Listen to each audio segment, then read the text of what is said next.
There is a feeling you have been carrying, and you have not found a name for it. It is not exactly fear.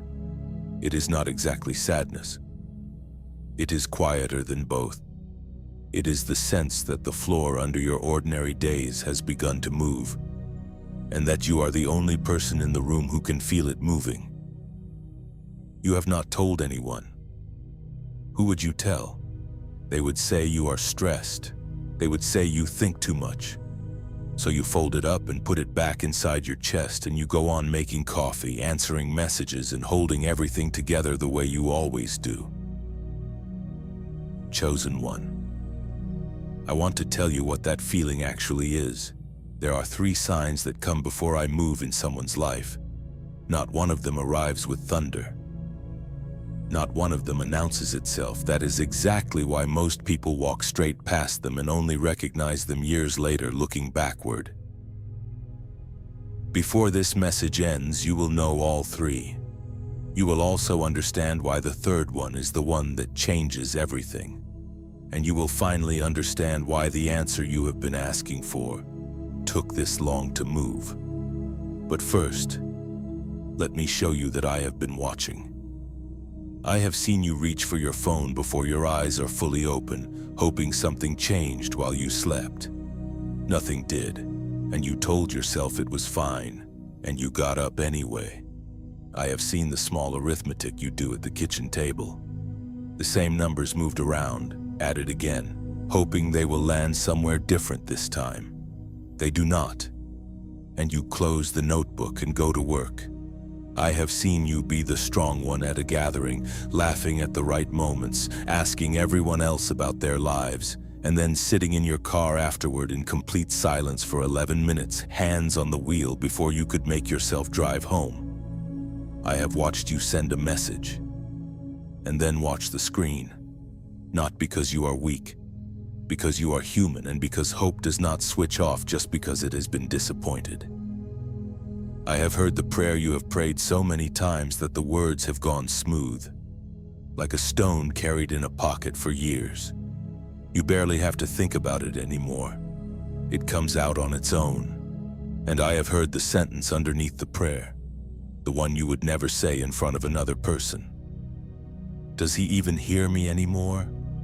I hear you. I have never once not heard you. Not on the night you cried so quietly that no one in the next room ever knew. Not on the morning you got dressed for something you did not have the strength for. Not in the long months when you stopped expecting anything and kept showing up anyway. But here is the question this message exists to answer. If I hear you, why has so much of your life felt like standing at a locked door with a key that used to work? Because the lock was changed, not to keep you out, to keep something else from getting in. Hold that picture while I speak to you, a key in your hand, a door you know well, a door you have opened 1,000 times, and a lock that no longer answers to it. You have been turning that key harder, trying it at different angles, pulling the handle and pushing at the same time, wondering what you did wrong, what you broke, what you failed to do. All this time, the reason it will not open was never your failure. The reason is that the room behind it is no longer the room you need. I do not always take things from my children. Sometimes I simply stop renewing what was already finished. There is a difference between a loss and a completion. Most of the grief in your life right now comes from calling one of those things by the other's name. I will show you how to tell them apart before we are done. That difference is the whole reason this message found you. Now, the first sign. It happens inside you, and it is so quiet that almost everyone mistakes it for tiredness. You stop defending something you have been defending for years. Someone brings it up. The person, the job, the arrangement, the excuse you have made 100 times in 100 small conversations. And you notice something strange. You do not have the energy to build the case anymore. You do not attack it either. You are not angry. You simply have nothing left to argue. Understand what that is. That is not you giving up, that is not your softness dying, and that is a grip, loosening finger by finger without you deciding it. Look at your own hand for a moment. Close it tightly around something. Now, while it is still closed, try to receive something else into that same hand. You cannot. It is not a matter of willingness, it is a matter of physics. A closed hand cannot receive. For a long time, you have been asking me to place something new in your life while your hand was closed around something old. Not because you were disobedient, because you were afraid. Because the old thing, even when it hurt, was familiar, and familiar pain often feels safer than unfamiliar peace. So before I changed your circumstances, I changed your grip. I often do this. I change the reaction before I change the situation. Because the reaction is what will carry the situation once it finally arrives. My beloved child, I know what it cost you to reach this point. You have been the one who forgives without ever receiving an apology, the one who gives advice you needed more desperately than the person asking for it. The one who shows up empty because nobody ever thought to ask whether you had anything left to give. You have been the reliable one. And do you know the strange cruelty of being reliable? Nobody checks on the person who never falls apart. I checked. I have always been checking. Hear this clearly. Being tired is not the same as losing your faith. A soldier who sits down is still a soldier. Rest is not surrender. Stepping back is not walking away. You are allowed to stop running without being accused of quitting, and every tear you cried where no one could see it was counted. Nothing offered to me in honesty is ever thrown away. Not one of them was wasted. Not one of them went unnoticed. Now let me give you the second sign, and this one shows up outside of you. Things stop being confusing and start being clear. Notice that I did not say things get easier. I said they get clearer. Those are not the same, and the second one usually arrives first. Nothing dramatic happens. There is no confrontation, no scene, no announcement. A person simply behaves the way they have always behaved, and this time, for the first time, you see the pattern instead of the excuse. A conversation runs a little too long, and you finally hear what someone actually means underneath what they are saying. A promise gets postponed again, and you notice that the delay does not surprise you anymore. Somewhere inside, you had already stopped expecting it. A situation you kept describing as complicated becomes quite simply unacceptable. The complication was never in the situation. It was in your reluctance to name it. And at the same time, something small begins to move in the other direction. A name resurfaces that you had written off completely. A door you knocked on months ago opens half an inch. An idea keeps returning at night and will not leave you alone. And you cannot tell whether it is foolishness or instruction. Do not read this season as your life falling apart. Sometimes weight is simply being taken off a boat that is finally about to move. The first sign gave you peace. The second gives you sight. But there is one more, and before it can make sense to you, you need to understand what all this waiting was actually doing. Here is the center of everything I am telling you today. The delay was never about making you wait. It was about changing what you are willing to accept. Look backward honestly for a moment. Do not defend yourself, just look. In the beginning, you would have taken almost anything. Any door, any offer, any person who agreed to stay. You prayed for relief, and you would have accepted nearly anything that looked like relief, even something that would have slowly cost you your peace. You do not pray that way now. Somewhere inside the silence, your prayers changed shape. They became specific. You started asking for peace and not only for escape. You started asking for truth and not only for company. You started asking for the right thing instead of just something, anything, please. That change is the entire point. I was never withholding a gift from you. I was waiting for your hands to become the kind of hands that would not drop it, and that has already happened. That is one of the reasons this message reached you now and not 2 years ago. 2 years ago, these words would have been comforting. Today they are usable. There is a large difference. But there is one pattern that still holds power over you. It must lose that power before your new season becomes a blessing instead of another burden. It is the belief that you must earn your place in every room you enter. It looks like humility, and it is not humility. It is a survival habit that you learned from people whose love always arrived with a bill attached. It is why you over-explain, why you apologize before asking a simple question, why you send the message and then immediately send a second one softening the first, why you accept less and call yourself reasonable, why you say yes while your entire body is saying no. You learned it honestly. Somewhere early you discovered that being useful kept you safe. So you became useful, relentlessly, exhaustingly useful. And it worked in the way that survival strategies work, and it kept you standing. But what protects a child can imprison an adult. Understand what it costs now.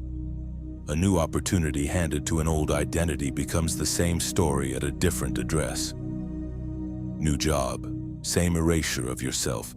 New relationship, same silent bargaining for your right to exist. New season, same tired hands. That is the real risk here.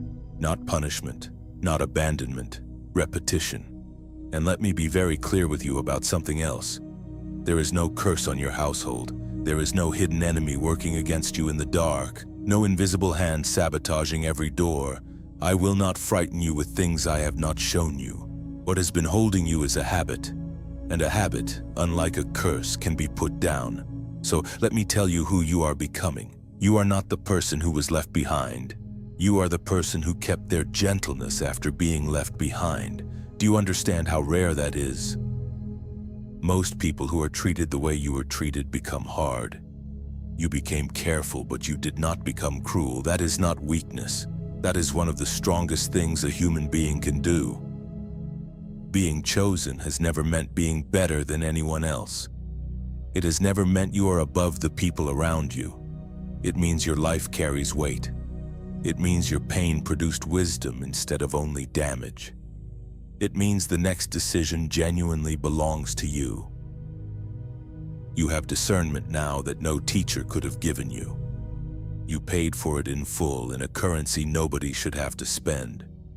You are allowed to use it. You are allowed to trust the thing your experience taught you. Which brings us to the third sign. It is the quietest of the three. And once you notice it, you cannot unnotice it. You begin preparing for something. You have no proof is coming. Not anxiously, calmly. That is what makes it different from worry. You clean the room you have ignored for a year. You update the document you have not opened since the last disappointment.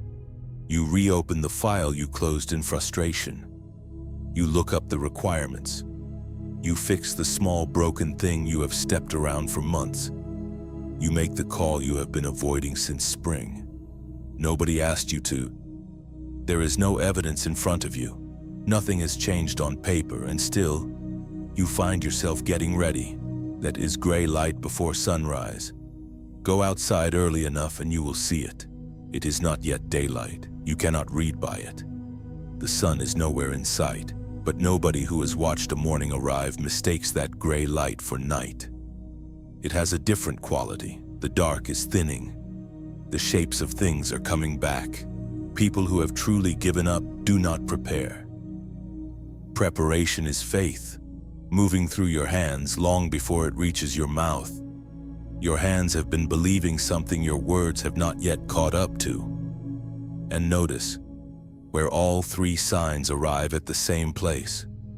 The grip that loosened, the fog that cleared, the quiet preparing, they all point at one person, you. Getting ready without proof, without applause, and without anyone noticing. Now let me speak to you about the 3 days, and I will be honest with you because you have been promised too much by too many voices already. I am not putting a clock on your life. I have never done that with you, and I will not begin now. I will not tell you that something will strike at a certain hour and you should be careful with anyone who does. Fear dressed in holy language is still fear. But 3 days, is a real thing. 3 days is long enough to break a pattern and short enough that you cannot keep postponing it. It is roughly the amount of time a person needs to prove to themselves that a different response is possible. Not to become a new person, just to prove that the old response was a choice, not a law. So treat the next 72 hours as preparation, not prophecy. On the first day, write down one sentence, the pattern you refuse to carry into the next chapter. Name the behavior, not the person. Write something like, I accept vague answers from people who avoid me.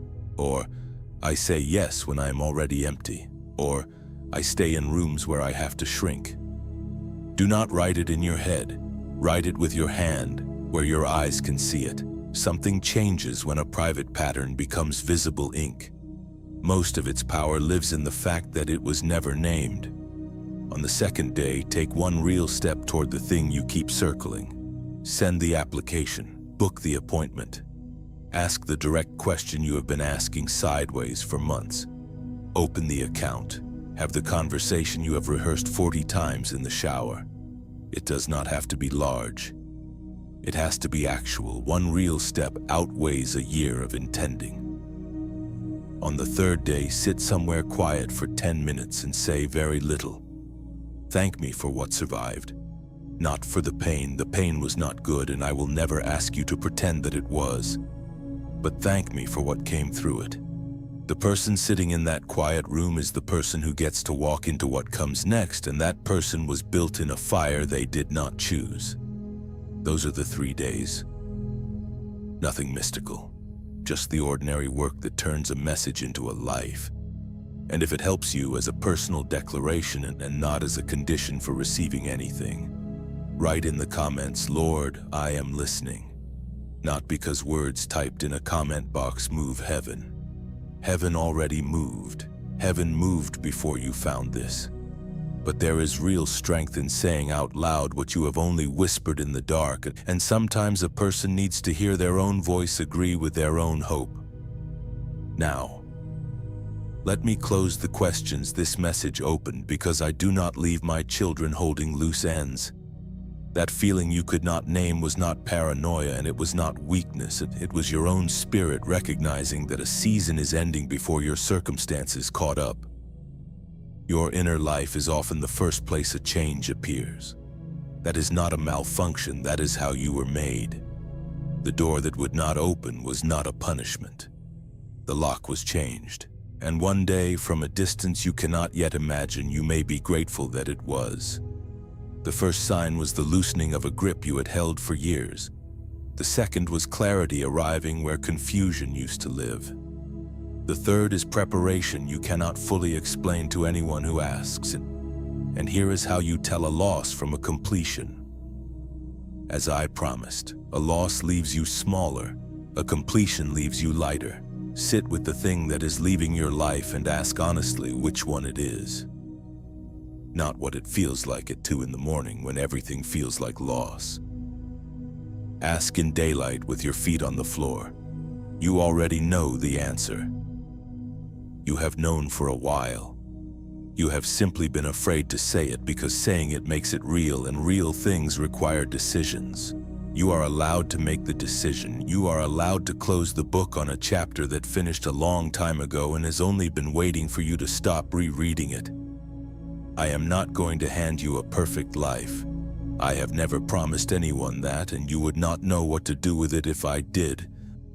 I am handing you something better than perfect. I am handing you back to yourself with the wisdom you earned and the fear you are finally allowed to set down. Be grateful for the strength you did not know you had until you needed it. Be grateful for the few people who stayed and asked real questions. Be grateful for the clarity you now carry, even though the tuition was brutal. And hold both truths at once because they are both true. That season hurt you. It did not destroy you. You do not have to pick one. Chosen one. Hear this before you go. You are not behind. There is no schedule you have failed. The comparisons that arrive when you scroll at night are measuring you against a highlight reel, and no life has ever actually looked like that from the inside. You are not overlooked. You were never being ignored, you were being built, and construction is loud and dusty and inconvenient while it is happening. Nobody looks at a building site and calls it beautiful. They wait, and you are not alone in this. There are thousands of people hearing these same words tonight in different rooms and different countries, carrying the same quiet ache. Healing people, waiting people, rebuilding people. You are not the only one still choosing hope with tired hands. If these messages help you find courage, clarity, and steadiness while you rebuild, you are welcome to subscribe and keep walking with us.